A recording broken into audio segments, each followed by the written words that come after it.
우리는 지난주에 작은 자를 실족하게 하지 말라는 예수님의 말씀 들었습니다. 연약한 자를 넘어지게 하는 자라면 차라리 연자 맷돌을 메고 바다에 던져지는 것이 낫다.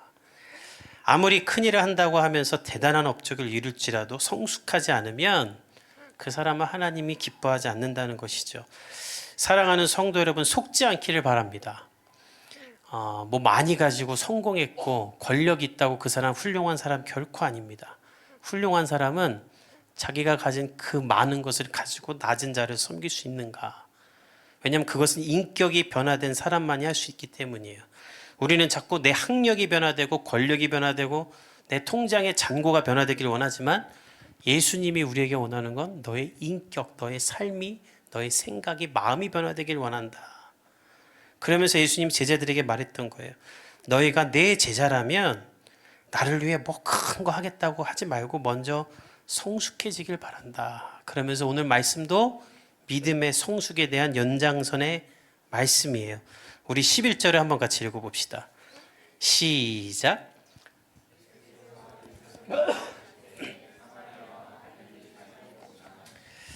예수께서는 예루살렘으로 가실 때 오늘 보면 사마리아와 갈릴리 사이로 지나간다. 이게 무슨 의미냐면 아주 중요한 내용이 있는데 요한복음에 보면 이때가 예수님이 죽은 나사로를 살릴 때입니다.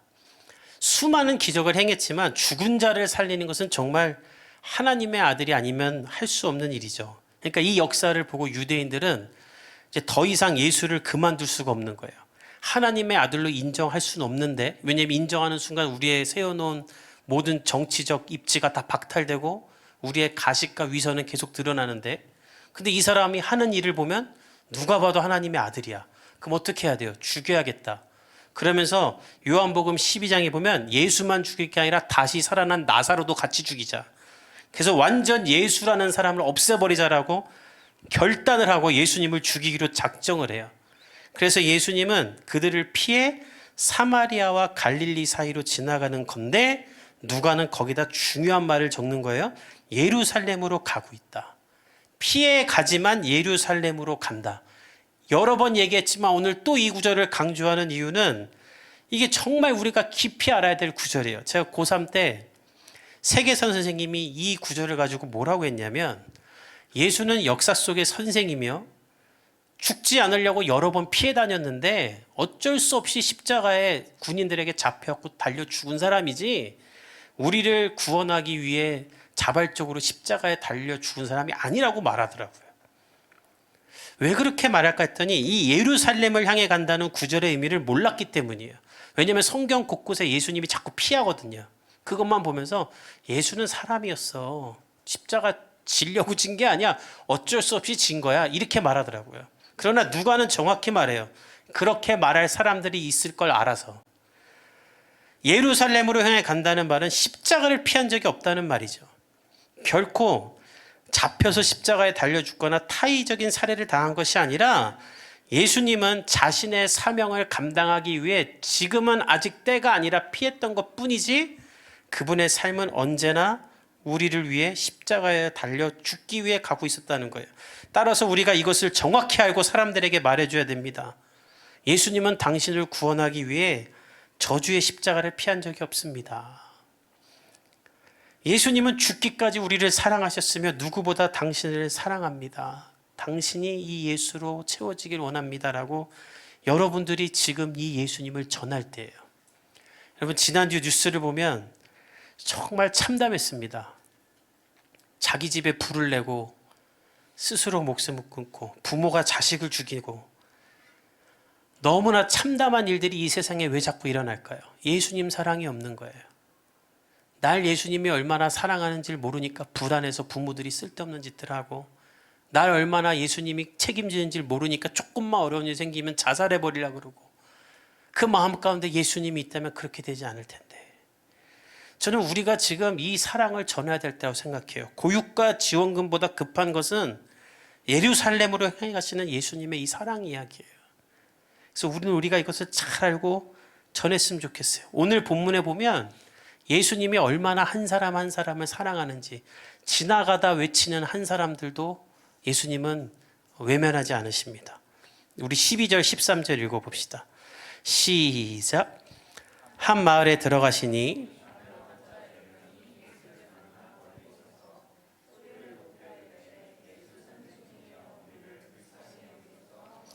십자가의 사랑을 완성하기 위해 예루살렘으로 가던 길에 예수님은 한 마을에 들어가는데 그 마을, 이렇게 마을이 있으면 마을 다다르기 전에 한쪽 후미진 곳에서 사람들이 막 소리를 지르는 거예요.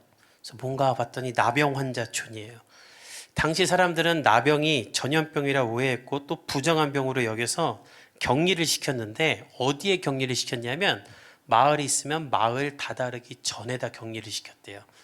마을로 왔다 갔다 하는 사람들에게 동량이라도 받으라고, 불쌍함이라도 받으라고, 그래야 먹고 사니까, 그리고 무슨 좋은 소식 있으면 들으라고 그렇게 둔 건데, 이 사람들이 예수님이 오는 걸 보고 소리를 지르는데 예수 선생님이여 우리를 불쌍히 여기소서. 그러니까 이 얘기는 왔다 갔다 하는 사람들에게 도움을 받으면서 들었던 것 같아요. 야, 누가복음 5장에 보니까 예수님이 나병에 걸린 사람을 고친 적이 있대. 그리고 얼마 전엔 죽은 나사로도 살렸대. 야, 너희들도 그 예수 만나면 살 텐데. 아이고, 불쌍한 것들. 그리고 빵 하나 주고 이랬겠죠. 근데 그러던 어느 날 예수님이 우리 마을로 오는 거예요. 여러분이라면 소리 안 지르겠습니까? 죽어라 지르는 거죠. 예수님, 예수님. 근데 예수님을 잘 알지 못하니까 예수 선생님이라 불러요. 뭐 메시아인지 세례 요한인지 엘리야인지 몰라요. 예수 선생님이여 우리를 불쌍히 여기소서. 근데 이 불쌍히 여기다는 말이 긍휼히 여기달라는 말로 비참한 나의 현실에 하나님의 자비를 주소서. 난 너무나 비참합니다. 병 걸린 것도 비참한데 부정하다고 격리당하지, 아무하고도 만나지 못하지, 먹고 살려면 누가 도와줘야만 살지. 난 너무나 비참하니 하나님의 권위를 갖고 있는 당신이 우리에게 자비를 주십시오. 그러니까 엄청난 믿음인 거예요, 사실. 예수님을 본 적도 없고 예수님의 행한 일을 경험한 적도 없고 예수님의 말씀을 들은 적도 없는데 물이 포도주로 변한 것을 본 적도 없는데 그냥 믿은 거예요. 그리고 예수님만 부르짖는 거예요. 여러분, 교회 다닌다고 예수님 다 믿습니까? 매주 설교 들으면서도 그냥 설교만 듣지 그 설교의 말씀을 믿는 사람이 몇 명이나 됩니까? 교회를 다닌다고 예수를 다 믿는 게 아니죠. 인생이 어렵고 안 풀리고 어떤 선택을 해야 될지 막연할 때도 예수님 안 부르는 사람이 많아요. 왜냐하면 예수의 이름에 내 기도와 간청이 역사한다는 믿음이 없기 때문이죠. 그러나 이들은 그 믿음이 있는 거예요. 우리가 부를 때 예수는 우리를 도와줄 거야. 저 사람은 나병을 고칠 수 있어. 그 믿음으로 예수님을 간절히 부르자 예수님은 어떻게 하시는가? 우리 14절을 읽어봅시다. 14절 시작. 보시고 이르시되.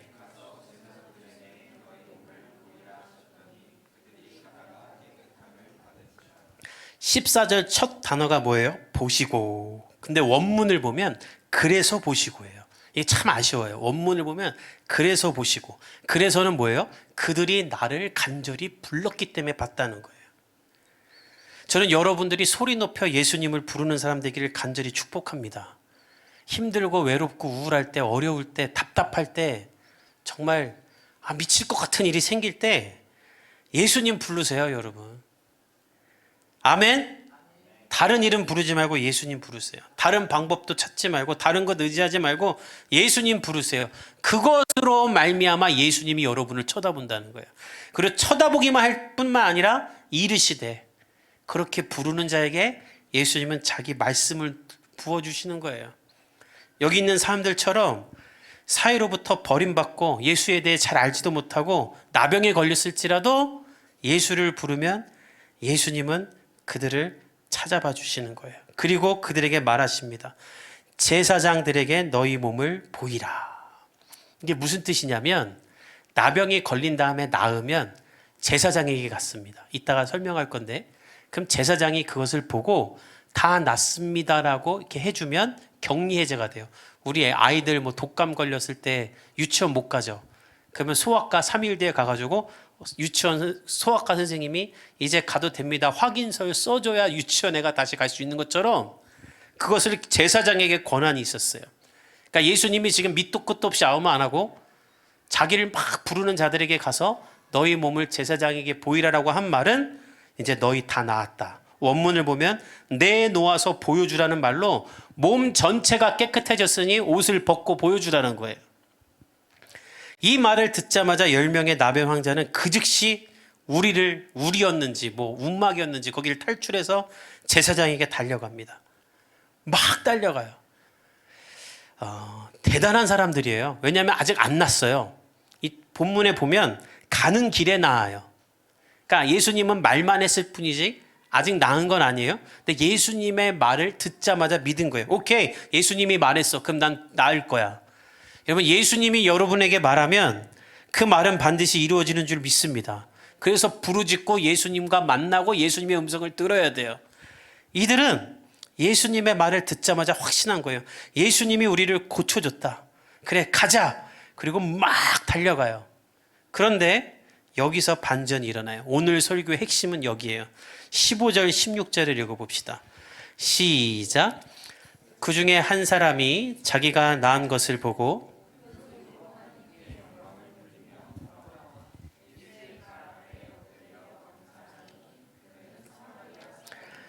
예수님의 말씀에 믿음으로 순종하여 출발한 10명은 모두 다 낫게 됩니다.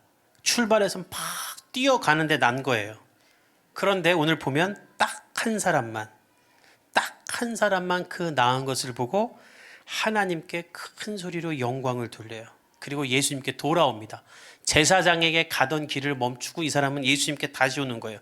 그리고 9명은 그냥 제사장한테 가요. 9명은 왜 빨리 제사장에게 갔을까?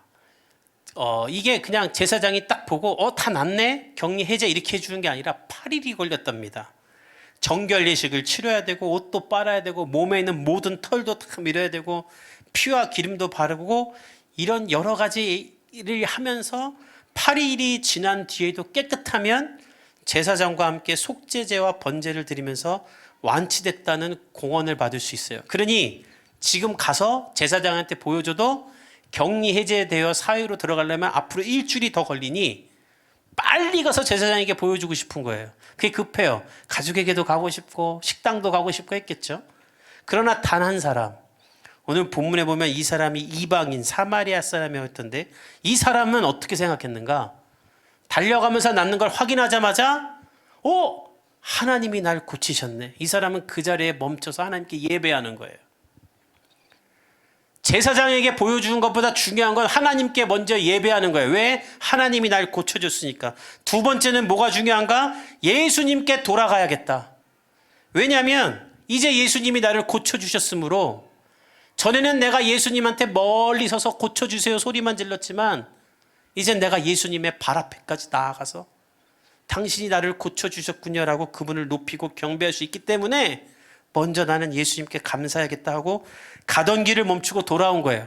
8일이 9일 되고 10일 되면 어때요? 나았는데 나를 고쳐주신 그분이 더 감사한 거죠. 오늘 성경은 이 얘기를 하면서 우리에게 묻는 겁니다. 당신은 이 두 분류의 사람 중에 누구입니까? 당신은 기도 응답 받고 하나님을 예배하고 높이고 하나님께 나아가 그분의 감사함으로 들어가는 사람입니까? 아니면 기도 응답 받고 오케이 됐어 하고 세상으로 들어가고 친구로 들어가고 그거 쓰고 누리기에 바쁜 사람입니까? 저는 목회하면서 오늘 본문과 같은 경우를 정말 많이 봤습니다. 성도들이 어려운 일이 생기거나 기도 제목이 있으면 다 기도 부탁을 하죠. 아프다든지 돈에 대한 문제가 생겼다든지 결혼의 문제든지. 그래서 그런 문제가 생기면 기도 부탁을 해요. 너무나 감사하죠. 하나님 찾는 거니까. 그럼 제가 막 기도를 해요. 하나님을 경험하게 해주시고 이 뜻대로 안 되더라도 하나님의 다른 계획을 알게 해주십시오. 그러고 나면 피드백이 오는 사람이 있고 안 오는 사람이 있어요. 근데 이 두 분류에는 확연한 차이가 있어요. 목사님께 목사님 이거 어떻게 됐어요? 말하는 사람은 이 일에 대하여 하나님이 함께 하셨다는 믿음이 있는 사람들이에요. 그들은 기도가 응답됐든 안 됐던 건 연락이 옵니다. 그리고 목사님 하나님이 이렇게 해주셨어요. 혹은 기도해 주셨는데 잘 안 됐어요. 하지만 저 계속 기도할게요. 목사님도 저를 위해 기도해 주세요라고 그 과정 가운데 하나님이 하신 일에 대한 고백을 해요. 그러나 아무리 기다려도 연락이 안 오는 사람들은 제가 연락해 보면 이 9명이랑 똑같아요. 뭐 기도 응답 됐는지 안 됐는지 자기도 관심이 없어. 지금 괜찮아. 그리고 뭐 해결됐으면 된 건데 뭐 그거 뭐 가만 보면 나한테 기도시켰지 본인은 기도도 안 한 것 같아. 그래서 처음에는 예의가 없구나, 어린가, 인간이 덜 됐나 싶었는데 가만히 보면 하나님이 없는 거더라고요. 기도 부탁을 했고 하나님이 그 안에서 역사했다고 믿으면 하나님께 감사하고 그 은혜를 기억하지 않을 수 있을까? 오늘 예수님께 돌아온 사람은요, 하나님이 하셨다는 걸 믿고 하나님께 경배하고 예수님께 돌아와 감사하는데, 개역 한글에 보면 살해했다는 말로 돈을 드린 게 아니라 나의 모든 것을 다 바쳐서 예수님께 감사하다는 표현을 했다는 거예요. 그런데 더 놀라운 건 그는 유일한 사마리아 사람이었다. 나머지 9명은 유대인, 아브라함의 후손이라고, 하나님의 자손이라고 여기는, 우리로 따지면 뭐 한 3대째 4대째 신앙의 집안 사람인데 그들은 하나님께 고침을 받고도 하나님께 감사를 안 해요. 그런데 사마리아인은 누굽니까? BC 722년에 아수르에 함락한 이후 이방인과 혼혈되어 피가 섞인 자라고, 더러운 자라고, 부정한 자라고, 예루살렘엔 올 수도 없는 자라고 여겨지던 그 천하디 여기던 이 이방인은 하나님을 찾고 하나님을 예배해요. 예수님은 이걸 보고 한탄스럽고 어이가 없어서 이렇게 물으십니다. 우리 17절과 18절을 읽어봅시다. 시작. 예수께서 대답하여 이르시되 10사람이 다 깨끗함을 받지 아니하였느냐? 그 9은 어디 있느냐?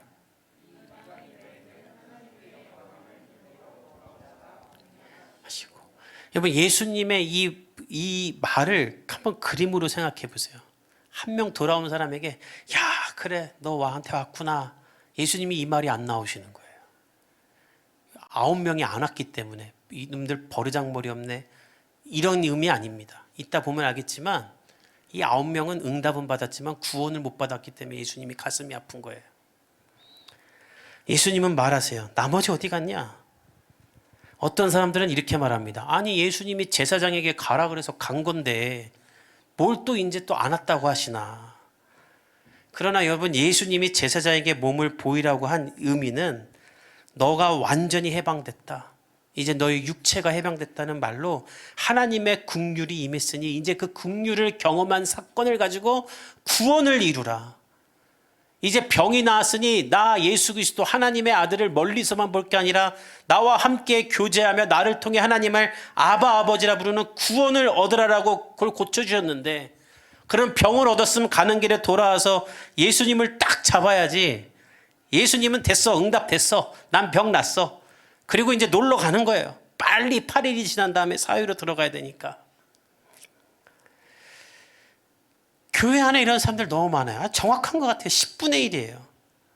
교회 다니면서 응답 한번 못 받아보고 놀라운 일 한번 경험 안 한 사람 누가 있겠습니까? 중요한 건 그것을 통해 구원받는 사람이 있고 그것을 이례적인 사건으로 넘어가는 사람이 있다는 거예요.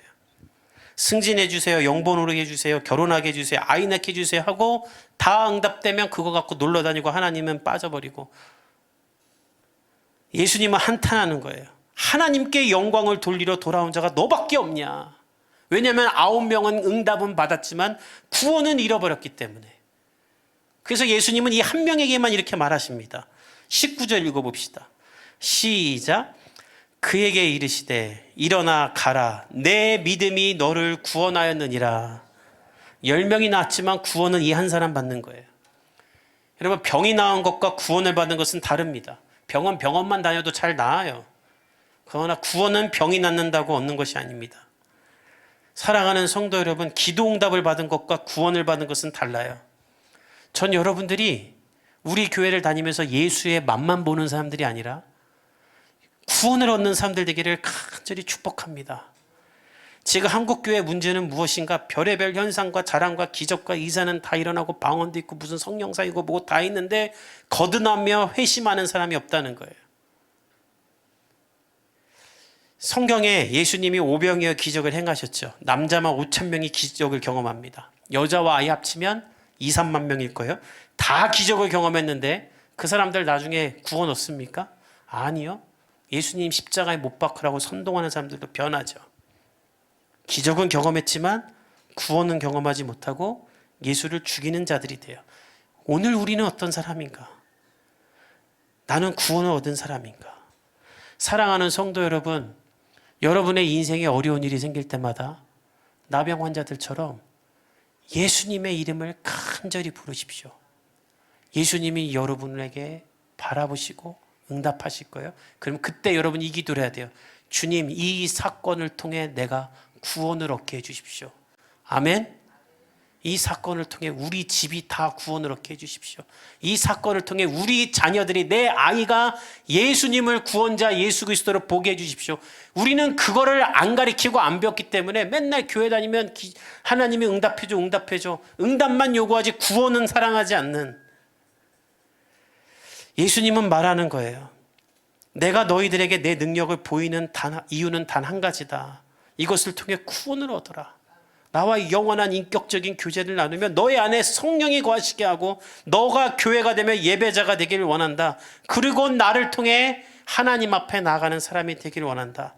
사랑하는 복음의 교회 성도들이여, 응답 몇 번 받은 사람 되지 말고 내가 기도했더니 이런 일이 일어났어요 라고 결국은 교묘하게 꾸며서 자기 자랑하는 사람들 되지 말고, 기도하고 응답받음으로 말미암아 구원을 얻어 저와 여러분이 미완의 성도가 아니라 온전한 성도들이 될 수 있기를 예수님의 이름으로 축복합니다.